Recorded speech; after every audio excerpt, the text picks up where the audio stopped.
just been attacked by some white demons inside Kiki. Kiki, her name is Kiki, and she tried to kill me. So were you both kind of holding it at the same time? Yes. Do you remember whether the gun went off while you were holding it?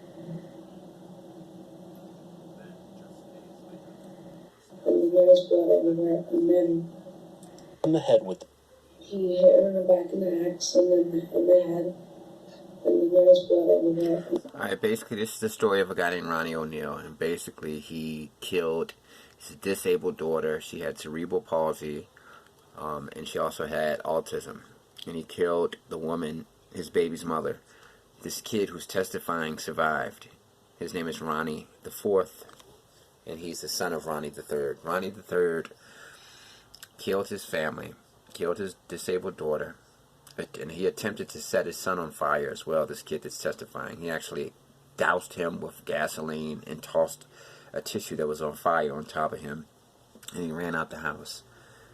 And he tried to kill his son, killed his, and what's unclear is if, in a clip of the kid testifying, the prosecutor asked him, when your father put the shotgun in your hand, did he force you to kill your mother? Because basically what happened is the father was screaming Allah Akbar, which means God is the greatest in Arabic. And he put the shotgun forcefully in his son's hand. And the son didn't answer the question if a shot rang out when the shotgun was forced into his hands. Basically, he was forcing his son to kill his mother. And the argument that led to all of this was over religion. Ronnie O'Neal had recently converted to Islam, Nation of Islam specifically. This is him after he was arrested. Blood everywhere. The blood of his disabled daughter with cerebral palsy, autism, and the blood of the woman he had the kids with. He had recently converted to Islam, and he wanted his family to become Islamic as well. Nation of Islam people. They didn't adapt to it, and he basically killed all of them because of that.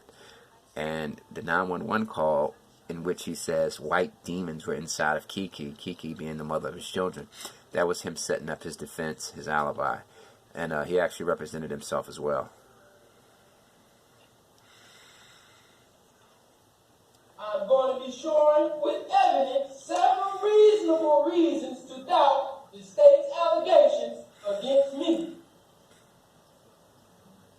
The evidence will show that the state cannot prove that I premeditatedly killed anyone because I didn't have any time to reflect or plot and plan as if everything happened suddenly and spontaneous.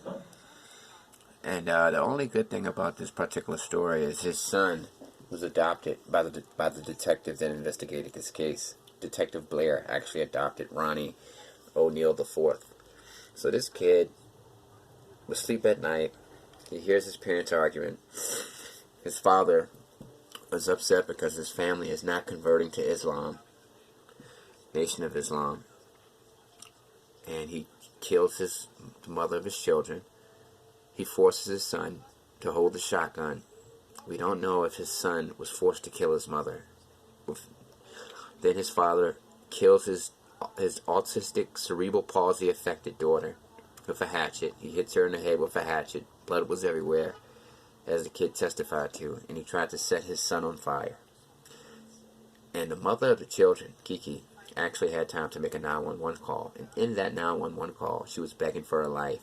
She didn't have time to talk to the operator because the guy caught her before she could speak.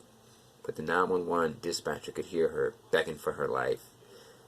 And the 911 dispatcher could also hear him saying, Allah Akbar, praise be to God, in Arabic. So the one silver lining is that the detective that investigated this case wanted this child to know that he was loved, he's safe, and that he would do everything he can to make sure he's successful in life. And they adopted him. And this is his new family right here in this picture.